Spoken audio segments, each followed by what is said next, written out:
지금부터 2600년 전 바벨로니아의 느부갓네살 왕이 유다 왕국을 멸망시켰습니다.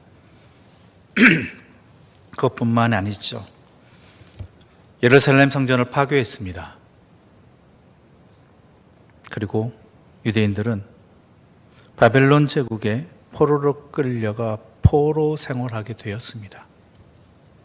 계속되어지는 이 절망과 또한 허무함 그리고 무기력함의 상태에서 이 백성들에게 다시금 들려지는 하나님의 말씀이 있었습니다. 그게 바로 오늘 본문의 말씀입니다. 포로로 끌려간 사람들은 자신들의 생활 터전을 빼앗기고 머나먼 이국 땅에서 언제 돌아올지 모르는 그 땅에서 가난과 패배감과 절망감에 사로잡혀 생활하고 있었습니다. 아시리아 제국이 그들 앞에서 있었습니다. 그 다음에 바벨론 제국이 등장했습니다. 그것으로 끝난 것이 아니라 페르시아라는 거대한 제국이 또한 이스라엘 눈앞에서 등장했습니다. 이렇게 이스라엘을 대적하는 고대 국가들은 너무나 커다란 대제국임에도 불구하고 하나님의 백성이라고 말하고 하나님의 나라라고 말하는 자신들은 그야말로 보잘것없는 그러한 국가였고 백성이었고 심지어는 그 나라마저 그 땅마저 멸망하고 만 상태이죠. 가난한 포로 생활도 견디기 힘들었지만 이 땅에서 여호와 하나님을 섬기던 자신들이 다른 신을 섬기는 사람, 마르둑 신을 섬기는 바벨론 사람들에게 패망하여 그들의 땅으로 포로로 끌려왔다는 사실은 그들의 안에서도 이러한 생각이 들겠습니다. 여호와께서 마르둑 신에게 패배한 것은 아닌가? 그래서 자신들이 이 땅으로 포로로 끌려온 것은 아닌가? 그들의 생각에 부채질하고 있는 것은 바벨론 사람들의 조롱이었습니다. 너희 신은 도대체 어디 갔느냐? 너희가 이 모양 이 꼴이 되기까지 너희들이 믿는 신은 도대체 어디에 계시느냐? 우리의 신은 너희들을 이기게 하였고 너희들을 이 땅으로 끌어오게 하였고 너희들을 우리 아래 두었는데 너희들이 믿는 하나님은 어디 계시냐라는 것이죠. 이러한 처지에 놓이게 되면 사람들은 내일이면 뭔가 좀 달라지기를 희망하면서도 개선의 여지가 전혀 보이지 않는 암담한 현실에 금세 낙담하고 마침내 지쳐 쓰러지게 되는 것입니다. 그런 사람들에게 하나님의 음성이 들립니다. 하나님의 선포가 외쳐집니다. 그게 바로 창세기 1장 1절의 말씀이지요. 태초에 하나님이 천지를 창조하시니라. 이건 엄청난 말씀입니다. 모든 성경의 시작입니다. 신앙에는 우리의 믿음의 시작이 바로 여기에서부터 비롯되어지는 것입니다. 이것을 얼마나 믿느냐에 따라서 신앙인은 우리의 삶은 달라질 수밖에 없습니다. 태초에 하나님이 천지를 창조하셨습니다. 여기서 말하는 태초는 물론 모든 것에 앞서 있는 절대적인 시작을 이루는 말이지만 그렇다고 해서 우리와 무관한 아득한 시간적 옛날만을 말하고 있는 것은 아닙니다. 성경이 태초라는 이 단어를 통해서 우리에게 전하고자 하는 바는요, 세상에 있는 그 어떠한 것도 하나님과 무관한 것은 없다라는 것입니다. 시작부터 이미 하나님께 연관이 있으며 그 모든 것들이 하나님께로부터 비롯되었다는 그러한 선포인 것입니다. 아시리아도, 바벨론도, 페르시아도, 또한 연약해 보이는 연약한 이스라엘도, 심지어 페르시아가 바벨론 사람들이 믿고 있는 그 마르둑 신도 다 결국은 그 시작은 하나님께로부터 연관되어 있다라는 것이죠. 다스림 안에 있다라는 것입니다.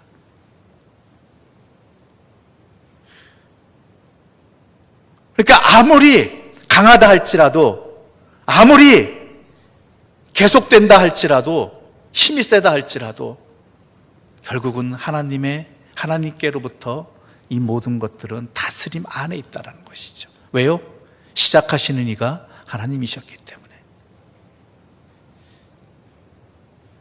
또한 이 말씀을 통해서 우리에게 주시는 것은 우리가 존재하는, 우리가 이 땅을 살고 있는 것, 이 세상을 살아가는 그 모든 것들이, 만물이 하나님 뜻이라는 사실입니다. 하나님의 뜻하심에 있다는 것이죠. 하나님의 뜻이 아니면 그 어떠한 것도 이 땅에 존재할 수도 없고 살아갈 수 없다는 것입니다. 하나님의 뜻이 우리를 존재하게 만들었습니다. 우리의 삶이 소중한 것은 그 때문입니다. 우리는 이 세상을 살아가면서 이런 생각이 들 때가 있습니다. 너무나 깊은 절망에 빠져서, 너무나 깊은 허망함에 사로잡혀서 과연 내가 이 땅을 살고 있어야 할 이유가 있나? 내가 이 땅에 존재할 가치가 있는가?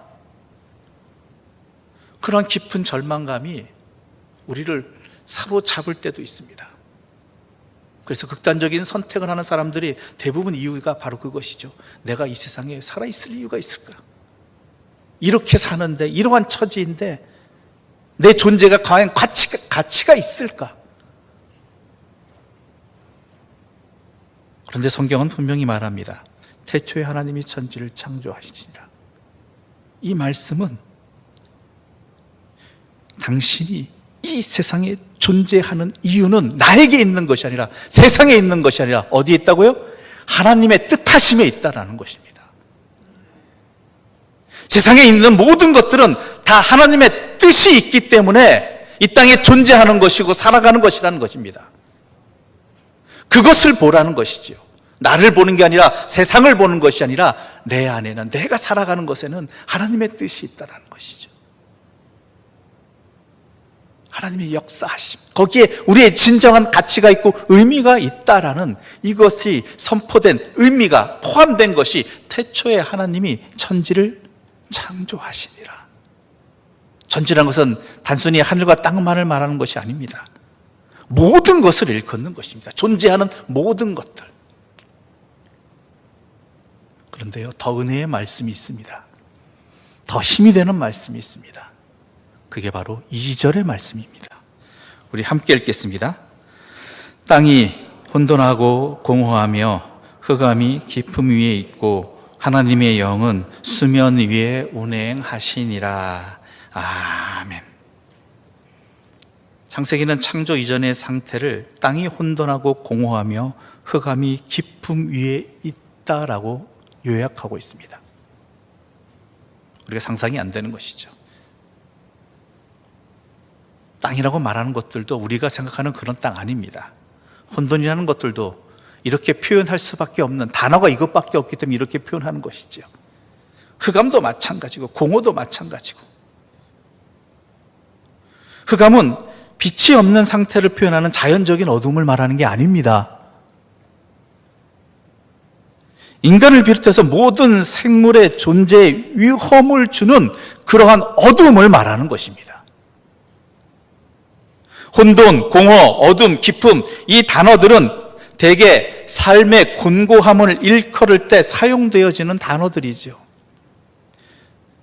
갈피를 잡을 수 없을 정도로 혼란스러운 상태, 삶의 의미를 다 잃어버린 채 마치 껍데기만 남은 것 같은 그러한 상태, 도무지 희망을 가질 수 없는 암담한 현실, 아무리 애를 쓰고 애를 써도 헤어나올 수 없는 공경한 상황, 딛고 있던 것들이 다 뒤흔들려 버리고 의지했던 것이 다 무너지고 미래에 대한 어떠한 전망도 소망도 가질 수 없는 상태가 바로 혼돈과 공허와 어둠과 깊음이라는 것입니다.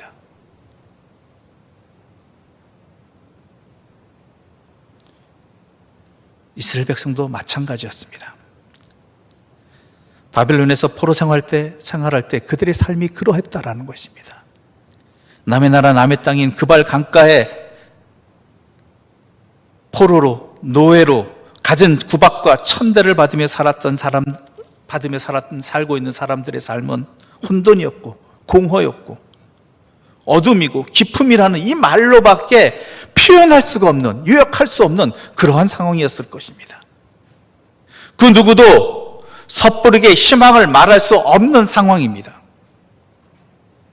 이 세상을 살아가는 동안 우리 또한 이러한 상황에 처할 때가 있습니다. 각자가 서로 다르겠지만 내 인생에 혼돈스럽고 공허하고 어둡고 절망의 깊음 속에서 그 무엇도 할 수 없는 무기력한 상태, 이러한 것들을 누구나 다 겪기 마련이라는 것이죠. 이미 우리는 함께 겪고 있습니다. 이 코로나19라는 상황이 어떠합니까? 이것만 좀 지나가면, 이것만 조금 희생하면, 이것만 좀 따르면, 그러면 일상이 회복될 것이라고, 예전의 모습으로 돌아갈 수 있을 것이라고 생각한 것이 벌써 2년이 넘어갑니다. 하나 해결하면 또 다른 어려움이 다가오고, 했던 노력과 수고들이 물거품이 되어버리는 그러한 더 깊은 절망과 곤고와 공허함이 다가오고, 이것이 단순히 이러한 질병, 바이러스의 문제가 아니라 우리의 영혼을 피폐하게 만들고 우리의 마음을 절망 속에 빠져들게 만들어버리는 그러한 현상들이 이 땅에 우리에게 이미 나에게 벌어지고 있다라는 것이지요. 그로 인해서 서로가 서로를 대하는 모습이 달라집니다. 서로가 서로에 대해서 아픔을 줍니다. 내 이 깊은 아픔과 상처가 회복되기 위해서 그 누군가를 상처 주고 그 누군가를 비난하고 그 누군가에게 책임을 전가하고, 그래도 해결되지 않는 이 절망감 속에서 무기력하게 살아가고 있는 모습이 바로 우리의 현실인 것이죠. 아마 이 부분에 있어서는 그 누구도 예외가 없을 것입니다.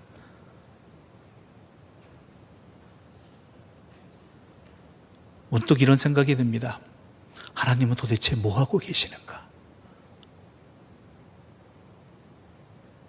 우리의 하나님은, 우리가 믿고 의지하는 하나님은, 우리를 창조하신 하나님은 도대체 이러한 거듭되어지는 상황 속에서, 더 나아가서 사람들이 서로를 헐뜯고 비난하고 그 대상이 하나님을 믿는 사람들이 되어버린 이 땅의 현실 앞에서 하나님은 뭐 하고 계시느냐라는 것이죠.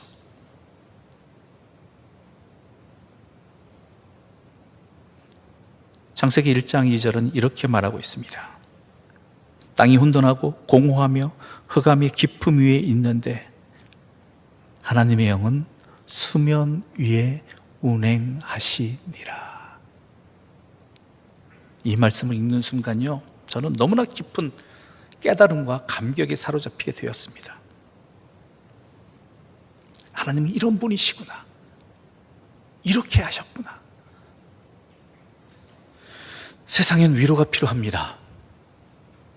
특히 힘든 시간을 보내고 있는 이들에게 조금이라도 위로가 될 수 있는 것이 있다면 그것의 효과는 예상 밖입니다. 그런데 문제는 뭐냐면 위로라고 하는 것들이 의도대로 되지 않는 것이 문제이죠.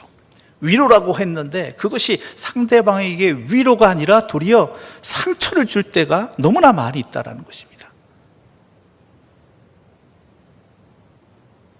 2010년도에 베스트셀러 한 권이 있습니다. 서울대 소비자학과 교수이신 김난도 교수가 쓴, 여러분 읽지는 않으셨어도, 읽으신 분도 많으실 거고 읽지는 않으셨어도 잘 알고 있는 책 제목이 있습니다. 그게 뭐냐면 아프니까 청춘이다. 아프니까 청춘이다. 그런데요, 이 책이 베스트셀러가 되기도 하였지만 이 책에 대한 비난이 또 엄청나게 일어났습니다. 그 비난의 표현이 어떻게 됐냐면 이런 말들이 유행했죠. 아프면 환자지 그게 청춘이냐. 또 어떤 이들은 이렇게 이야기합니다. 아프니까 청춘이란 말은 쉽지, 청춘이 아프면 그 다음은 어디겠느냐? 아프니까 청춘이 아니라 아플 땐 왜 아픈지 알고 왜 아파야 하냐고 묻는 게 청춘이다라는 이러한 베스트셀러 이상의 비난들이 엄청나게 나왔던 것을 기억하고 있습니다.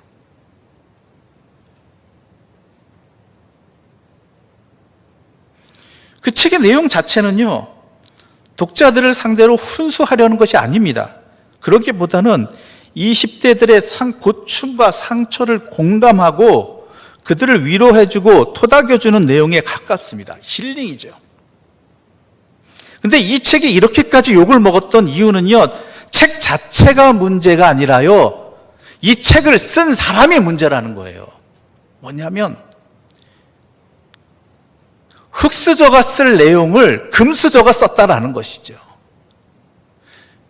20대 청춘들이 아픈 이유가 지금도 그렇지만 그들이 흑수저이기 때문에, 그래서 겪는 고통과 아픔들을 말하고 있는데, 이 책을 쓴 김난도 교수는 금수저입니다. 좋은 부모 만나서 좋은 교육받고 미국까지 유학 가고 그리고 서울대 교수까지 된 금수저란 말이죠. 물론 본인은 그렇게 말씀 안 하실 수도 있겠지만 당시의 사람들, 청년들은 대부분 그렇게 생각했다는 것이죠. 당신이 우리에 대해서 뭘 아느냐라는 거예요. 당신이 우리가 겪는 고통을 겪어봤느냐라는 것이죠. 아파본 적도 없는 그 사람이 우리에게 아프니까 청춘이다 말하는 이 충고가 무슨 소리냐라는 그러한 비난을 행했던 것입니다.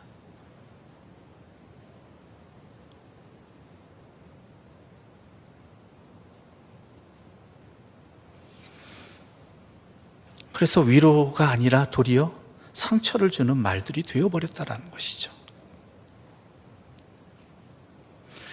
그런데 과연 위로란 무엇일까라는 것에 대해서 또 다른 깨달음을 주는 책이 하나 있었습니다. 베이직교회 담임 목사님이신 조정민 목사님께서 쓰신 책이 하나 있거든요. 사람이 선물이다. 거기는 이렇게 말하고 있습니다. 위로란 힘내라고 말하는 것이 아니라 힘들지라고 묻는 것이다. 또 다른 글에는요, 가장 큰 위로는 따뜻한 말이나 푸짐한 선물이 아니라 함께 하는 것입니다. 바로 그렇습니다. 하나님의 영은 수면 위에 운행하시니라. 전능하신 하나님께서 이 절망과 흑암과 공허에서 동떨어진 곳에 계신 것이 아니라 그 흑암의 자리에 함께 하셨다라는 거예요.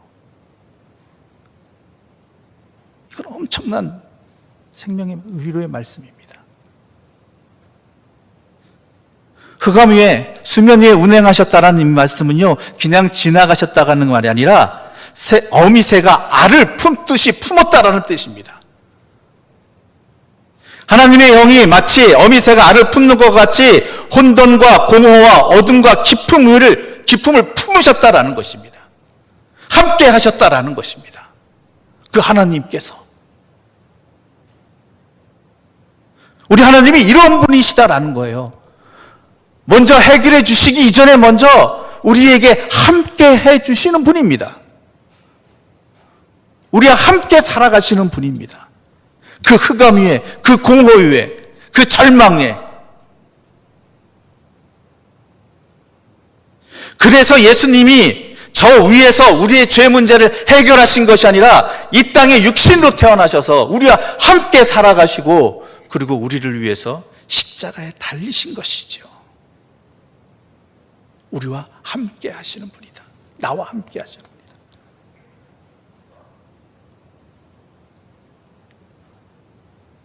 그뿐만이 아니죠. 지금 어떻습니까? 하나님의 영이 나와 함께 하십니다. 이 코로나19로 절망하는 나에게, 늙어가는 나에게, 사업에 실패해서 먹고 살 거를 걱정하는 이 내 고통의 자리에, 병들고 지친 나의 육신에, 내 삶의 자리에 하나님이 함께 고통받고 계시고 함께 나누고 계시고 동참하고 계시다라는 것이죠. 이게 우리 하나님이십니다. 그러니 우리가 어떠한 처지인지 어떠한 상황인지 너무나 잘 아시고 진정으로 우리에게 필요한 것이 무엇인지 아시는 분이 누구세요? 우리 하나님이시라는 거예요. 저 먼 하늘 위에서 이렇게 하면 돼 저렇게 하면 돼가 아니라 함께 고통받고 함께 우리가 살아가는 분이시기 때문에 진정으로 내 고통이 무엇인지, 내 아픔이 무엇인지, 어떻게 해야지 내가 살아갈 수 있는지 너무나 정확하게 아시는 분이 우리 하나님이시기 때문에 전지하신 하나님이신 것이죠. 그뿐만이 아니죠. 우리 하나님은 전지하실 뿐만 아니라 전능하신 하나님입니다. 어떻게 해요? 우리와 흑암에 함께 하실 뿐만 아니라 이 흑암을 능히 해결해 주시는 능력의 하나님이시라는 것입니다. 3절의 말씀 우리 함께 읽겠습니다. 3절입니다. 하나님이 이르시되 빛이 있으라 하시니 빛이 있었고, 우리가 혼돈의 깊은 물과 어둠에 짓눌려 있을 때 하나님께서 창조의 힘으로 빛을 창조해 주셨습니다. 흑암을 해결해 주셨죠. 그런데 여러분, 빛이 있으라 하실 때 빛이 생겨났죠. 그런데 이것은요, 여러분 오해하지 마십시오. 태양과 같은 발광체를 말하는 것이 아닙니다. 태양은 훗날 더 뒤에 창조가 되어져요. 빛이 있으라 하셨더라. 이게 의미가 커요. 뭐냐면 태양이라고 말하는 것들은 인간이 상상할 수 있는 최고의, 최선의 해결책입니다. 그래서 이방 나라들이 신을 섬길 때, 신을 상징할 때 가장 최고의 신을 어떤 신으로 섬기는지 아십니까? 태양의 신을 최고의 신으로 섬겨요. 인간의 생각 속에서는 이 태양이 최고예요. 우리의 생각 속에서는 이 문제를 해결하기 위해서는 이 해결점이 최고예요.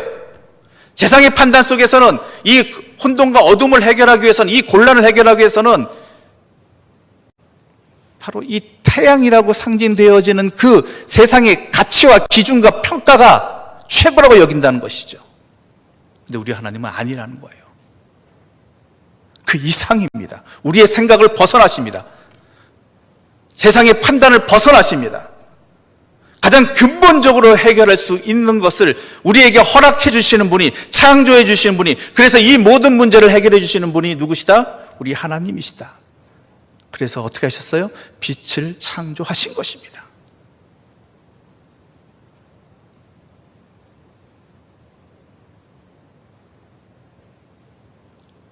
이 빛이 있음으로 말미암아 혼돈과 공허와 흑암이 종식되었습니다.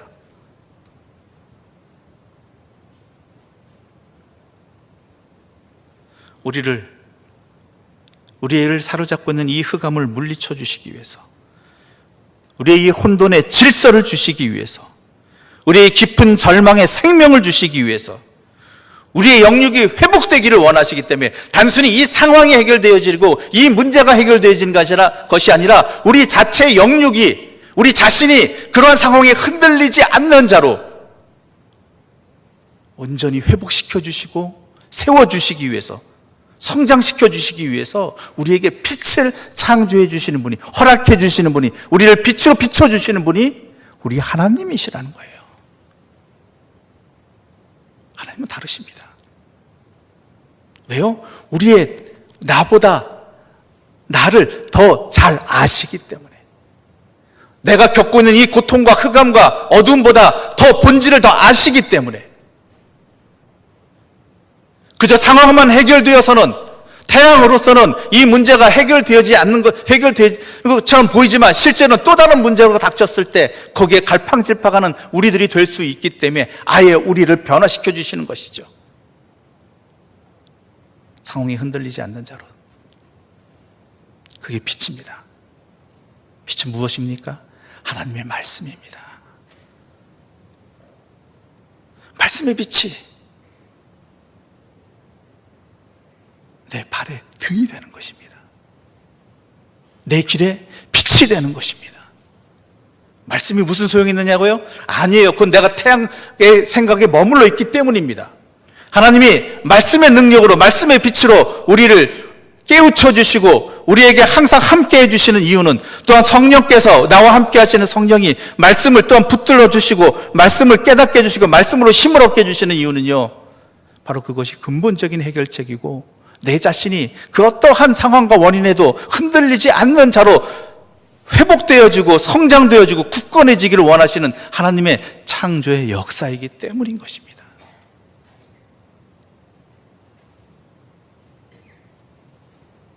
바벨론 포로들이 이 말씀을 들었을 때, 하나님의 말씀을 들었을 때 그들의 상황이 바뀌었습니까? 아니에요. 여전히 포로 생활이에요. 그럼에도 불구하고 그들은 탄식의 자리에서 그 자리는 어떻게 해요? 찬양의 자리로 바뀌었습니다. 상황은 여전한데, 여전히 코로나19인데, 여전히 바벨론은 있고, 여전히 페르시아라는 강대국이 등장했고, 여전히 그들은 그발강가에 포로로 있지만 하나님의 말씀이 나에게 비춰졌다. 그 하나님이 나와 함께 하신다. 그것으로 인해 그 자리는 찬양의 자리가 되었고 회복의 자리가 되었던 것입니다.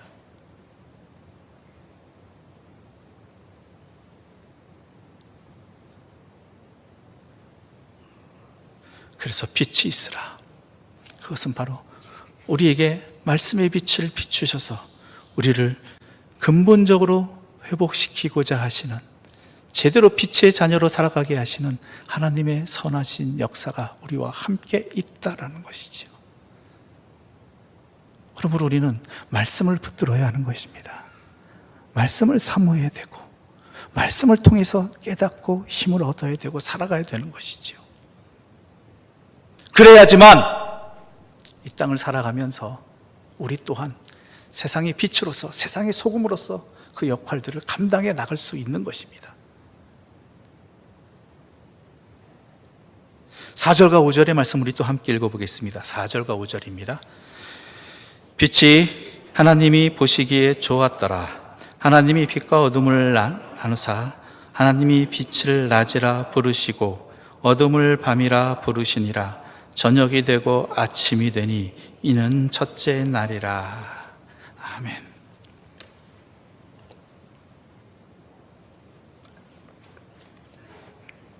빛을 불러내신 하나님은, 창조하신 하나님은 빛과 어둠을 나누신 후 빛을 낮이라 하셨고 어둠을 밤이라 하셨습니다.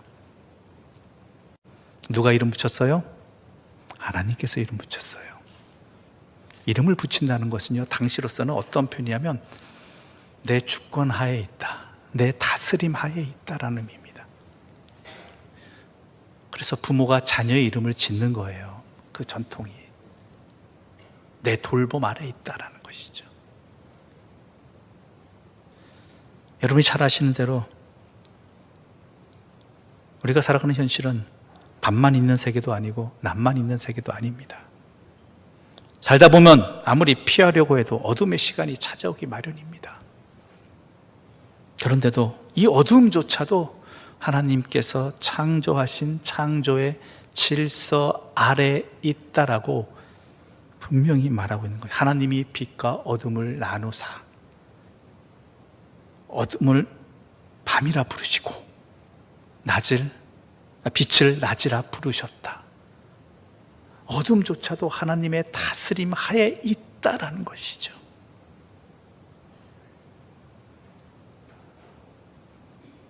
제 아무리 캄캄한 절망 속을 걷는다 할지라도 그 시간조차도 변함없는 하나님의 사랑이 있고 은총이 있다라는 것입니다. 왜요? 주님께서 다스리시는 질서 아래 어둠도 있기 때문입니다.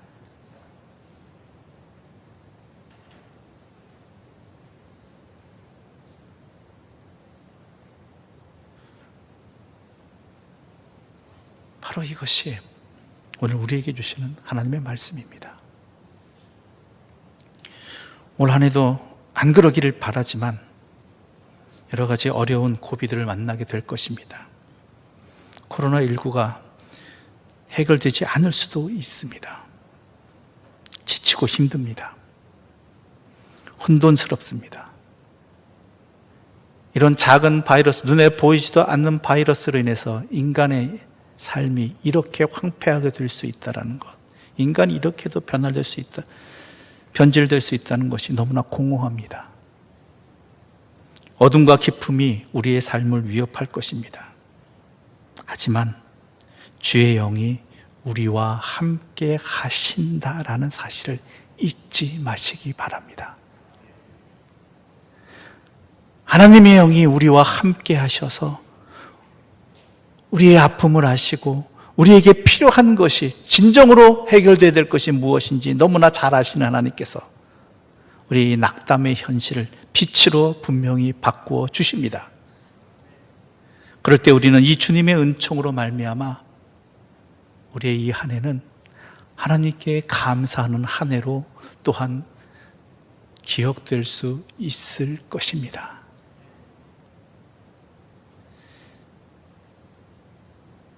한 해를 시작하면서 많은 소망의 기도를 품었습니다. 그러나 현실은 바뀌지 않을 수도 있습니다. 그렇지만 하나님의 영으로 말미암아 하나님의 뜻 안에서 우리는 이 하나님의 다스림의 사랑과 은총으로 말미암아 이 한 해가 마무리될 때에는 분명히 깨닫게 될 것입니다. 하나님이 여기까지 인도하셨다. 이 소망이 확신이 되고 감사로 열매 맺는 2022년이 되기를 간절히 소망하면서 이 말씀 함께 나누었습니다.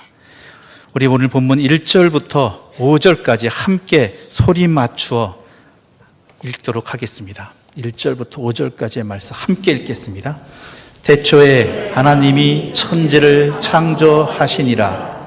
땅이 혼돈하고 공허하며 흑암이 깊음 위에 있고 하나님의 영은 수면 위에 운행하시니라. 하나님이 이르시되 빛이 있으라 하시니 빛이 있었고 빛이 하나님이 보시기에 좋았더라.